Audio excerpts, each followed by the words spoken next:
Hey guys, welcome back to a Let's Play audiobook version of The Life and Suffering of Sir Brante. Alright, picking up where we left off on Chapter 1, we are here in Sweet Temptation. Grandfather's visits are no longer a cause for fear and panic in the house. He has become something you are used to, something nagging, but not unordinary, like a splinter or a stain on your trousers. The tension still remains, however. Sir Gregor's disdain for everyone in the house is so palpable it almost stings for real. Well, yeah, of course. Look at him. Look at how much he hates us. -3. Yeah, let's get that to -4. We don't really care about his opinion anymore. Your lessons with the tutor are done for today. You're walking down the stairs when you spot Gloria peeping into the sitting room through a slightly open door. You sneak up to your sister and tap her lightly on the shoulder. She is startled. Gloria says, "Oh, it's you, John. Look, Sir Gregor's eating something." Grandfather is sitting on the sofa, flipping through a book with one hand and reaching for a glass bowl with another, and then, inside the bowl you see candied fruit, a sweet confectionery forbidden to the common estate. Like all sweet things. Yet grandfather's face shows no pleasure as he keeps consuming the high-born treats. The clock strikes 3. Grandfather rises from his seat, puts away the bowl on a shelf, and leaves for the yard. He always takes a walk in the city at this time. Gloria nudges you with your elbow and looks at the candy bowl. When you look at her, the first emotion you feel is fear, but next comes curiosity, and it is stronger. Stefan used to boast that candied fruit tastes incredible, and now you have a perfect opportunity to try it. You try candied fruit first. The sweet sugar starts to melt away as you put it on your tongue. It is so sweet, you have never eaten anything as good as this. You take the whole bowl off the shelf and give it to your sister. She takes a fruit and brings it to her mouth carefully, like a rare treasure. There is a thumping on the stairs, footsteps accompanied by the knocking of a walking stick. You have no idea why, but grandfather is back. You quickly hide behind the sofa and pull Gloria after you, but she is frozen in place with the bowl in her hands. The door opens. Grandfather's menacing figure advances on Gloria. His hand seizes her arm. "You squalid, ungrateful, low-born child. How dare you bite the hand that feeds you? You and your trollop of a mother would be sleeping in a ditch if it weren't for my spineless son. The sweet and pleasant things in life are for the noble estate, not for the likes of you. Do you forget your lot?" His hand swings and hits Gloria on the cheek. She falls to the floor right next to where you are hidden, her fingers glistening with the warm, melted sugar that brought you here. Grandfather advances again, his walking stick ready, but then he sees you huddling behind the armchair. "Please, don't hurt him," Gloria says. "Please don't hurt him, Sir Brante. This is all my fault. He tried to stop me." You can already see a bruise on Gloria's cheek. This is only the beginning of her punishment. Gloria was caught red-handed. Unlike you can still avoid your punishment. "Gregor Brante?" Brante says. "What is it then, milksop? Did you try the sugar too? Or were you trying to stop the piece of filth like she says?" Okay, well, if I had willpower, I could tell the truth. I can lie. Or I can mock grandfather along with your sister.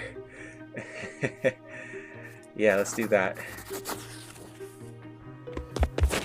Sweet temptation. You jump up and try to shield Gloria. Then you start boasting right in his face. Yes, you did eat the sugary treat, and it was very much the opposite of sweet. Good thing Gloria did not have the time to eat hers, or it would have disappointed her too. Gloria catches on in a moment.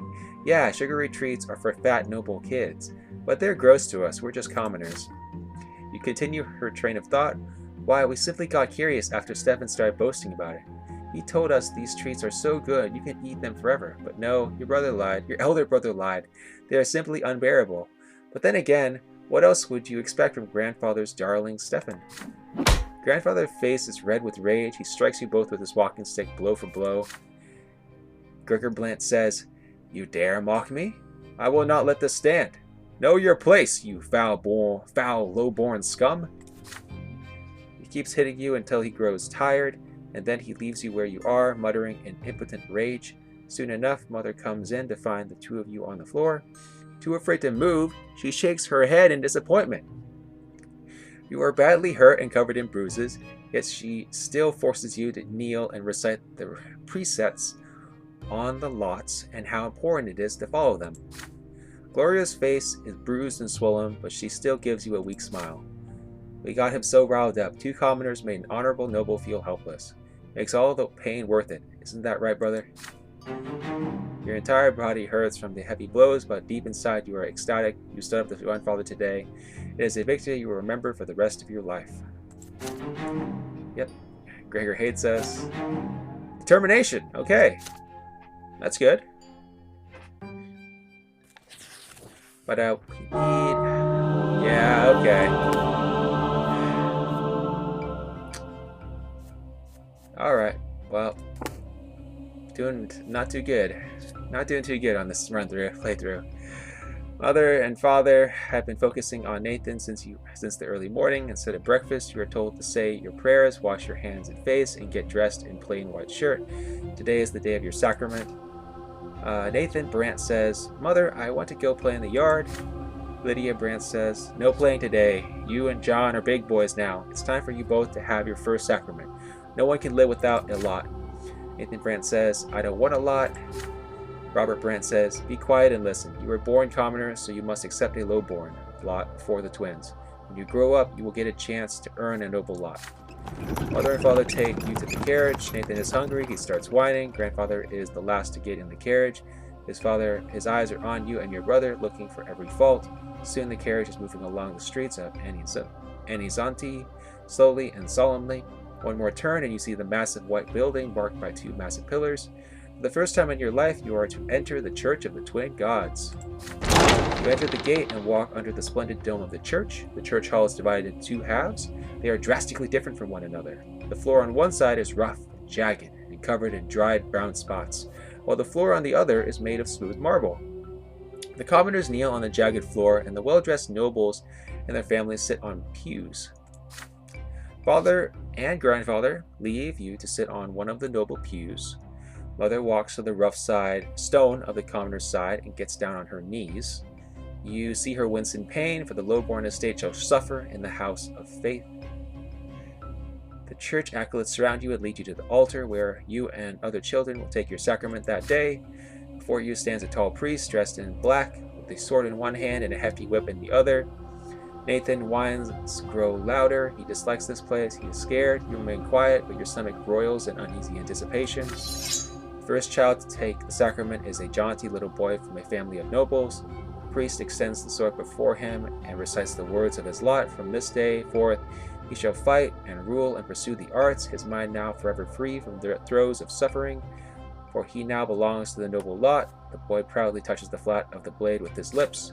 Nathan is next to receive the sacrament. He suddenly snaps out of his fearful trance and tries to break free, but the acolyte pulls him toward the altar and throws him on the jagged floor on the lowborn side. The sharp edges bite into Nathan's knees as he lands, spraying drops of red around him. I don't wanna, John. Why do they want to whip me? What did I do? You try to break free and run to Nathan's side. You want to give him courage and protection, but the acolyte's grip on you is too firm. You feel utterly hopeless. Your little brother has to face the world all by himself. The priest starts to recite the words of the lot as he swings his lash over Nathan's shoulders. From this day forth, nation, thou shalt endure and work and suffer. Thou shalt ardent in thy neighbor and humble in obedience to thy ruler. And now cometh thy first true suffering, which thou must accept with gratitude. The lash cracks. It strikes his right shoulder. It strikes his left shoulder. The blows are so powerful that Nathan falls to the floor. The priest tells him to rise. He has received his lot. Nathan gets on his feet and drags himself toward Mother, his knees torn and bloodied, his spirit broken. It is your turn. Your feet will not move.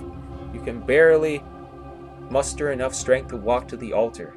You get down on your knee and feel the sharp stones below, so sharp your clothing cannot protect you. Your skin begins to burn. The acolyte forces your head down. You feel the lash being drawn above you, ready to strike. The priest's words are for you now. This is thy sacrament. Thou shalt work, endure, and suffer. Thou art about to receive thy first true suffering by the sacred lash. Dost thou accept thy lot? You can accept it. You can raise your head in determination, defiantly, and stand up. You can catch it. You can kiss the sword if you have willpower, which I don't have willpower, so I can't actually do this. What would you do? Would you accept it and just get whipped? Bloody? Like your sister, Gloria? Or would you catch the lash and really stick it to him?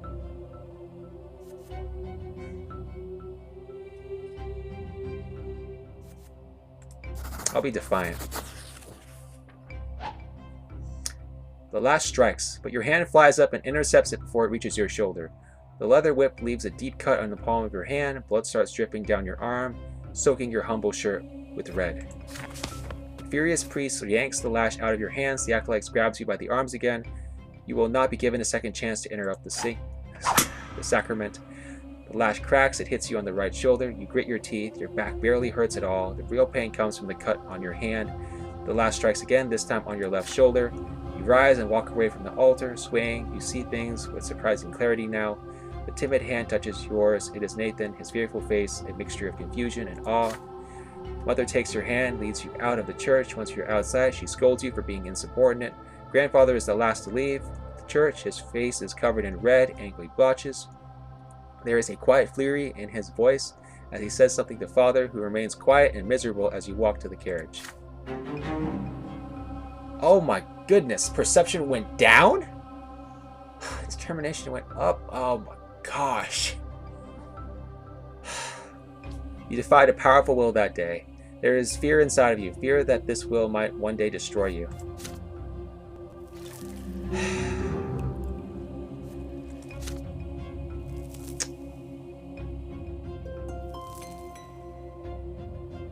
Childhood's end. Mark on you left on you by the sacrament takes a long time to heal. Mother says it is a reminder of your lot, suffering and severance, pain and patience.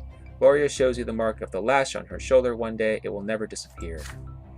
You are a commoner now. This is the lot you were born into. My father keeps telling you to study hard so you may yet earn a different lot and become a noble of the mantle. You bet your butt I'm going to be earning a noble of the mantle. And grandfather isn't going to be stopping me.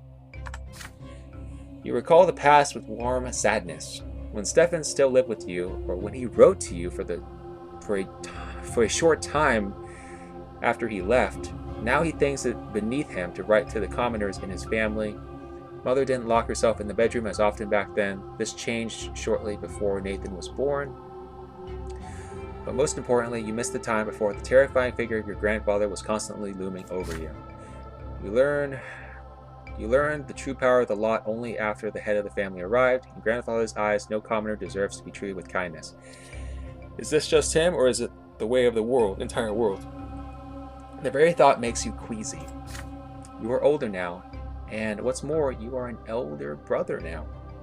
You've learned how to care about someone else, how to teach and protect. Soon you are a small boy no longer. As the days pass, play gradually gives way to laborious study. Now your choices will decide your place in the bizarre and ruthless world of adulthood. Your childhood years are over.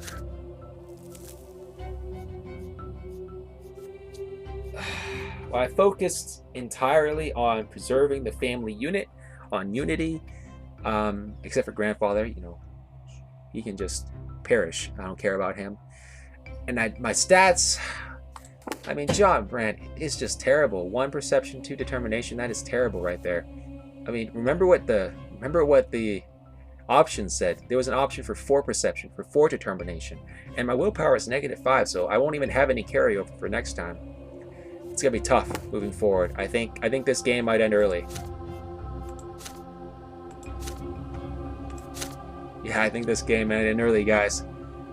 It's gonna be tough. Adolescence. I don't even know if we'll make it to peacetime. I mean, we might make it halfway through peacetime, honestly. We might not even make it to the end. Check out the other playthrough for a longer playthrough if you want that. It's a non-audio version. It's linked in the description below. It's also I was listed. growing up fast. The school, the streets, and the whole wide world awaited me beyond the gate of my parents' house.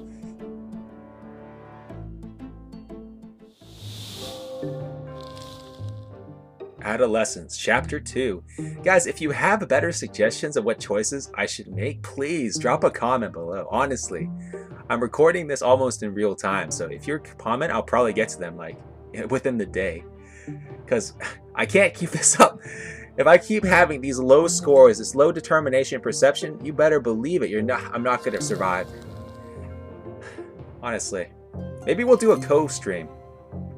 Let me know if you're interested. Or maybe we'll do a live stream, you know? I'm good with that. So you've lived in the world for 8 years now. As you grow older, life grows more complex. The world of your childhood was limited to your house and family, but now the realm is expanding. It also includes your neighborhood, the nearby houses, the streets of the ancient city of Anizunti. The question now looms over you, growing more pressing with each passing year. What will your place be in this vast outside world? Few people in the blessed Arcanian Empire trouble themselves with this question. It is not within a man or woman's power to choose. Their destiny is predetermined by their birth and those who bore them. And yet, your particular birth has granted you a choice. Your father is a man of nobility, a worthy example in matters of duty and honor. Your mother is a commoner of lowly estate, humility and patience made flesh. And your sky is ablaze day and night with the light of the shining pillar, the beacon of the clergy. Your back bears the mark of the lash. Will you accept the drudgery and suffering that the lot of the lowborn for your entire life? That is the lot of the lowborn for your entire life, or will you follow in the footsteps of your father and your father's father, and fight for the right to serve the empire as a noble of the mantle? Perhaps will you follow the twins' God's word and offer spiritual guidance to others? The answer lies out there in the vast, terrifying world. What awaits you beyond the walls of your home? Alright, so family. We have a chance to learn Gloria's secret, if ingenuity is greater than 4. A chance to learn Stefan's disgrace, if its nobility is greater than 4. Blood tide. So either Gregor Blant has a positive opinion of 2 or greater, or I did the noble in sacrament. Okay, so the blood tide, yeah, that probably isn't going to work.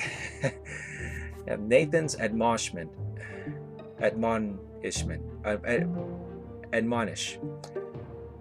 Your younger brother Nathan Brant receives a spiritual admonish from you.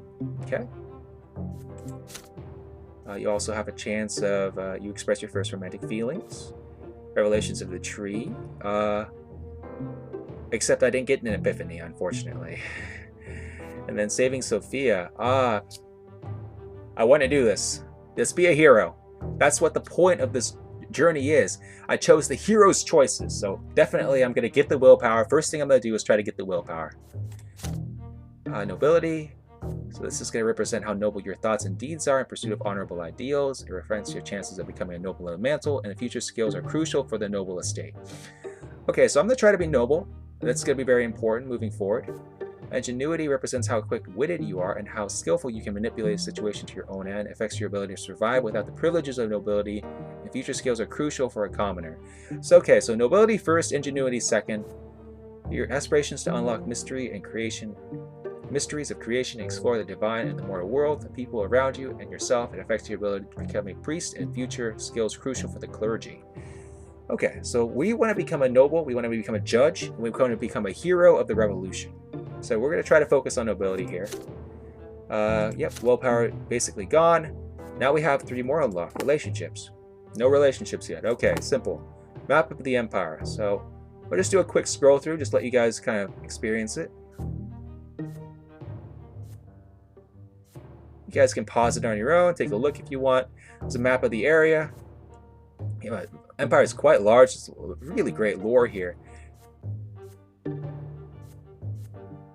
This is our homeland, Anizunti, and a few neighboring cities. This will get more important later on, don't worry. Don't need to know all of it now, and you can see here in the province, currently ruled by Archduke Matthias, Patriarch is Photis, and then it's kind of like the stats of the province. This will be very important later on when you're an adult, but not when you're a child. And we'll hit the continue button. Let's find out. All right, gotta perform well on this, or we're done. We are done if we don't perform well on this one. Whew. The family expects more and more of you as you grow up. The teachers and tutors hired by your father keep you on your toes all the time.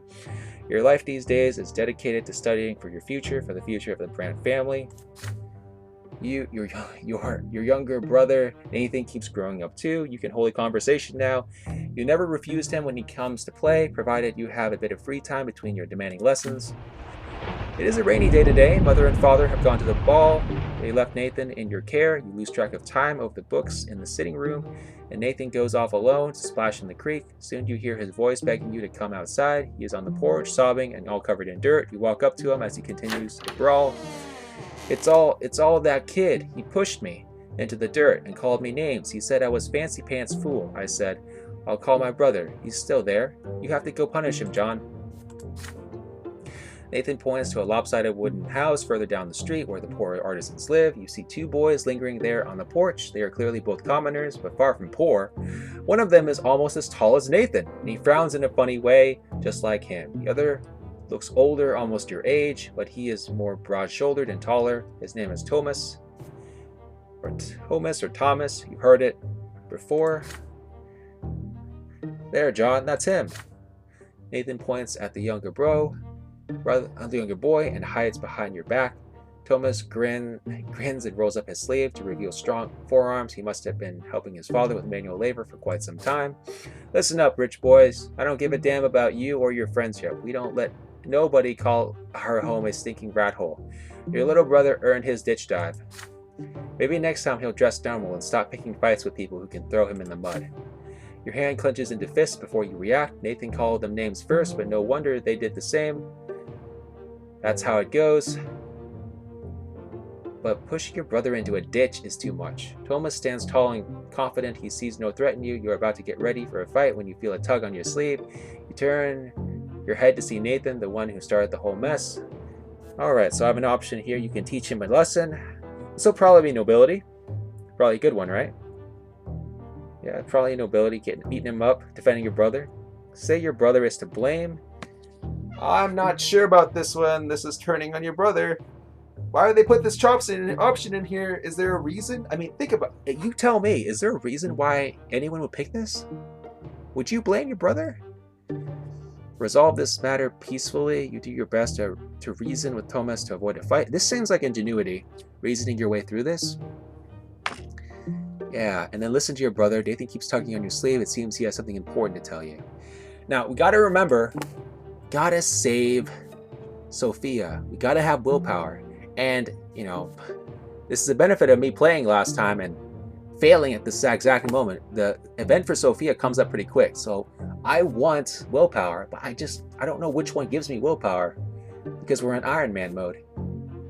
But then again, maybe having a stat point nobility would be better. Maybe not saving Sophia, leaving her to die would be better. I don't know. What do you think? All right. I'm going to go with my choice of say your brother is to blame. This will lose me some family relations with Nathan, but I think overall, maybe he'll give me some willpower. Maybe he'll give me some willpower. I'm praying it does.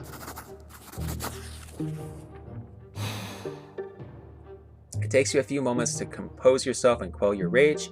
Your brother has put you on the spot. He couldn't bring himself to apologize, and now you have to settle this for him? And how are you supposed to do that, pray tell? If you had done this, grandfather would have had you flogged, and father would have scolded you and given you the cold shoulder for days afterwards. You frown and ask Nathan to come closer. You address Nathan sternly. He told you these boys were to blame, but he was the one who called them names first. So how is this their fault? It serves him right. Next time, he should watch his mouth. Your lecture sounds a lot like father. You think your tirade came out well enough. Nathan pouts, looks away, and furrows his brow. Still, he nods. Thomas slowly shakes his head in disapproval. Then he bursts out laughing to him. This is actually hilarious. Well, would you look at that? You're a right little noble. Are you going to push him into the dirt yourself now? His words turns seemingly perfect solution into a repulsive absurdity. Blood rushes to your face. You step close to Thomas and shove him hard. He jumps back, surprised by your assault. It takes him a moment to compose himself, but now he is ready. His fists cover his face, and he attacks you with a quick jab. Now it's your turn, and he takes a step backward. Thomas does not resort to fancy moves, dirty tricks, or stupid taunts. He displays nothing but skill earned in many a street fight, and his heavy fists aim for your head. You keep dodging him again and again, trying to reach him. He takes a couple of glancing blows, but easily shakes them off. What a bruiser. You start swinging your fists with greater and greater fury. Your heart is pounding like a hammer. You see nothing but the foe in front of you. How much longer will this take? You're worn out, your breathing grows ragged, your muscles grow heavy, but there's no way you can give up now. Nathan is watching you. Desperate and out of options, you swing and punch Thomas straight in the nose and immediately lets his fist smack you in the temple. The blow rings out and rings through your head like a bell and blinds you for a moment. The world swims before your eyes. You clutch at your head to get your bearings. Thomas is standing in front of you, blood dripping from his nose. You no longer want to fight it out, and it seems your opponent would rather end it too, but you keep standing there eyeing each other angrily. Then suddenly you hear an angry shout right next to you. An enraged man in a craftsman's apron is shaking his fist. Thomas's face contorts in terror right away. It's my father! Run! Punishment for fighting is flogging, and the mere prospect of that makes you run like the wind. Thomas sprints in front of you. You dash across the rotten wooden planks of the back alley, up and over a lopsided fence, across a giant puddle in one step, and then forward into the tall grass. You hide there and stay quiet. You hear no sounds of pursuit. You exchange glances with Thomas and start laughing. His laughter is loud and infectious, but soon he cuts it short and grows sadder.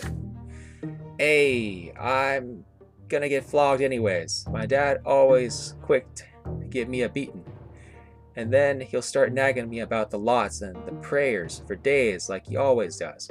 Why do I always get myself mixed up in this stuff? But fighting's the only way to prove you're worth anything, right? The adults didn't see you fighting, you tell him, so all you need to do is convince them you weren't. Nosebleeds happen, right? Mother gets nosebleeds all the time. Thomas Scaro says, well, we couldn't try it. We could try it. Let's hope our little brothers don't tell on us. I'll talk to mine. There's a scratch in your head. Don't let them see it. Good thing I didn't hit you in the face there. Good as new. You assure him that Nathan would never tell, and in return, you'll make sure he behaves himself so he won't get tossed into a ditch again. With that, you shake hands with Thomas. His handshake is as strong as you would expect based on his fists. You make your way out of the tall grass. You would need to leave before Thomas's father goes to your family and complains about you breaking your law. You come to a realization on the way back. You had no idea the place where you were hiding even existed. It wasn't too far from home. Thomas smiles in excitement when he hears this. Oh, I know. Lots of places like that. I'll tell you what, if we get out of this mess today, I'll show you the way to the old wall. It's the perfect place to build forts. I dragged a bunch of wooden planks there. Too bad it's no fun to build all alone. My brother never helps. He just gets in the way. You emerge from the muddy black alleys, united by a secret only two of you know. It seems you made a friend today. So I had ingenuity, relationship, but no willpower. Oh no, Sophia's gonna die. Well, let's hope I get willpower before the event for Sophia happens.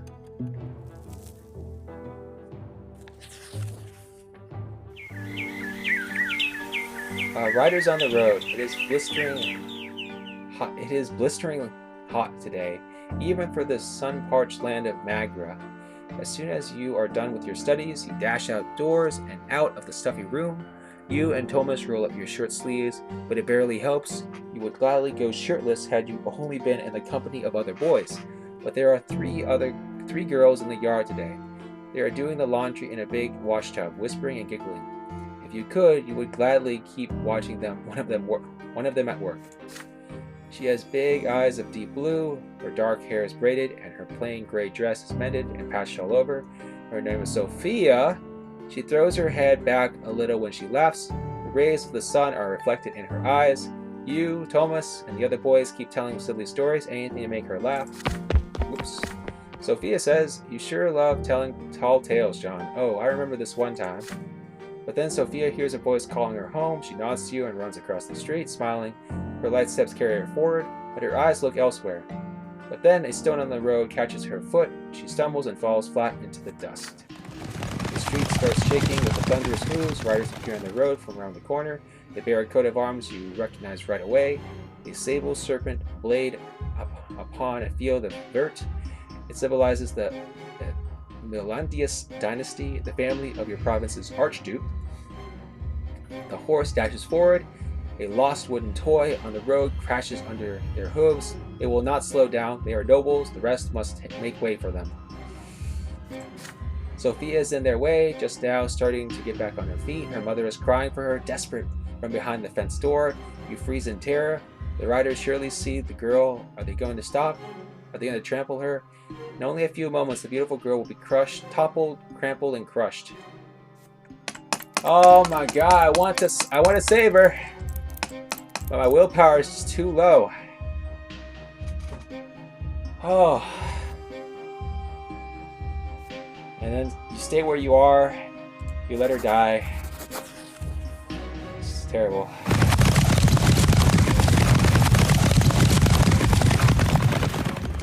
You stand frozen by the roadside, unable to look away as a cloud of dust covers the entire street. You feel as if a massive, maddened beast whipped into a merciless frenzy had just passed you by. You hear no screams, no crackling bones, nothing but the deafening din of the hooves. Once the horses are gone, the dust settles. You can finally see the road again, with a repulsive blob of blood, flesh, and bone left on it. You can still see traces of Sophia in that mess, her dark hair, the remnants of her dress. But it is no longer her. Sophia's earthly remains slowly dissipate and melt into the air. Her mother's eyes are filled with grief as she watches. She hunches over and slowly walks back into the house.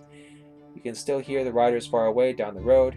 None of them ever bothered to look back. Okay, so nobles in this world are actually, not just pompous. There's a whole level above that where they just don't care. They can run over someone, shoot someone, stab someone with no moral.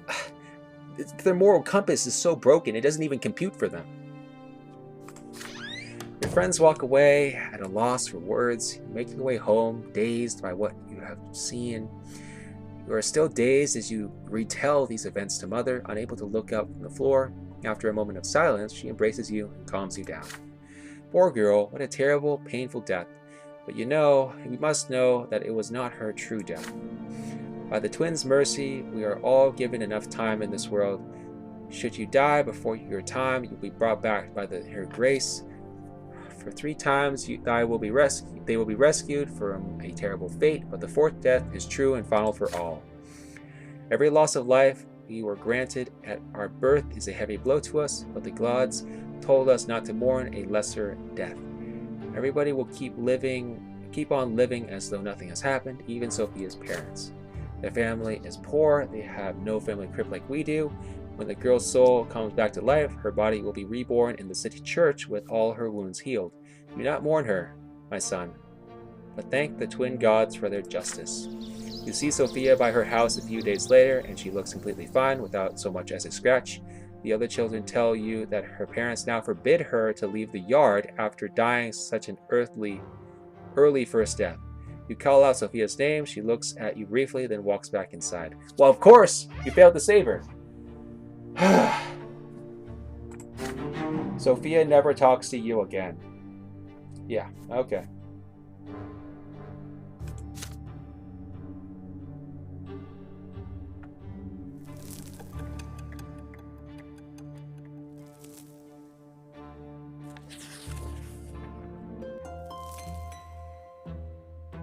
Year 1128.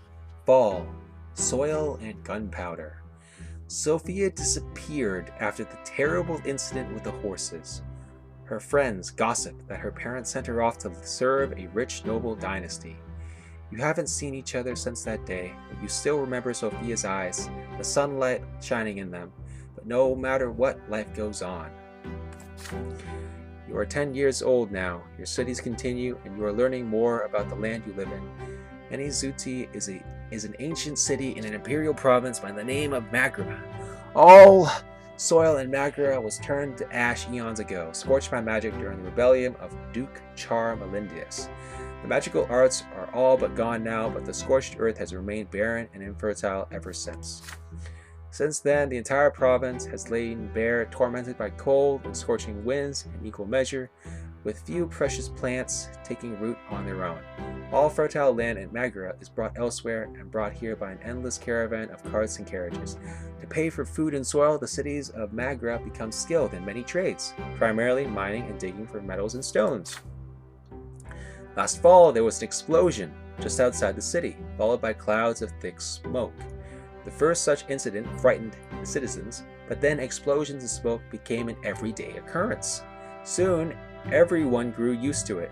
Father explains that the miners are using a new invention called gunpowder. It makes it easier for them to reach the precious stones and metals buried deep within the earth. Then one day, a thunderous explosion rocks the city, and black, billowing smoke covers the houses. People are stuck in their homes. All windows tightly shut. The air is impossible to breathe. Nathan coughs all the time. Gloria and you cough only when nobody is watching. If Mother hears it, she'll make you inhale those hot herbal vapors, just like Nathan. It takes 2 days for the black smoke to disperse. People pour out onto the streets to meet their friends. Thomas is eager to share everything he knows about this incident with you. Thomas says, they took lots of burnt up people in the city temple. Mom told me she was helping the healers.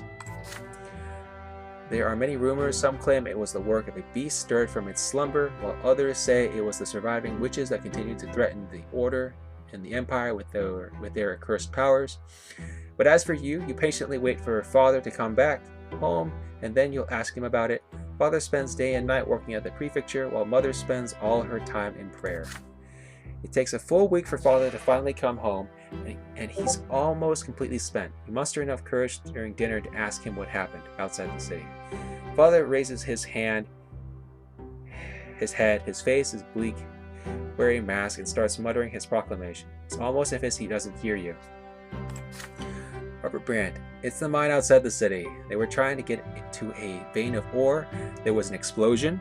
The mine caved in, and the black smoke started flowing. Many workers died. It was all because of Count Elvesco, who owns the mines and wants them to start mining that vein before they are ready. Alright guys, we'll call it here. See you guys next time. Have a great day.